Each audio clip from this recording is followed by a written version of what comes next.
আমার বুয়াটা এসছে, এটা কিন্তু পাঠ্য বুয়া মরে গেছে। আমি একদিন রাত্রেবেলা দেখি স্কুলটা হচ্ছে খোলা, কাটাগেটটা আছে না, ওই কাটাগেটটারই খোলা, তালা মারাও নেই, কিচ্ছু নেই, কাটাগেটটা খোলা, একদম হাওয়া। আর রাত তখন বাজে 3টা, আমার একটু আস্তে আস্তে দেরি হয়ে গেছিলো। আমি এক জায়গায় ঘুরতে গেছিলাম আমার ফ্রেন্ডের সাথে। তো ফ্রেন্ড বললো, তোকে আমি বাড়ির রাস্তা দিয়ে দিচ্ছি, সেই রাস্তা উঠে যাই আমি। তো ওই রাস্তা উঠে যাই আমি একটা রিক্সা ধরতে গেলাম। তখন দেখলাম হচ্ছে স্কুল গেটটা খোলা, যা যা আগে বললাম। সেই স্কুল গেটটা স্কুলে ঢুকলাম।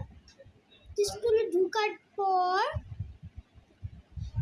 আমার যে বুয়া মরে গেছে না, সেই বুয়ার দেখলাম, সেই বুয়া দাঁড়িয়ে আছে। আচ্ছা, কিছু ভূতের মতো কিছু স্টুডেন্ট হচ্ছে পড়ছে, মানে টিফিন খাচ্ছে, কিন্তু বুয়াটার মন ভালো।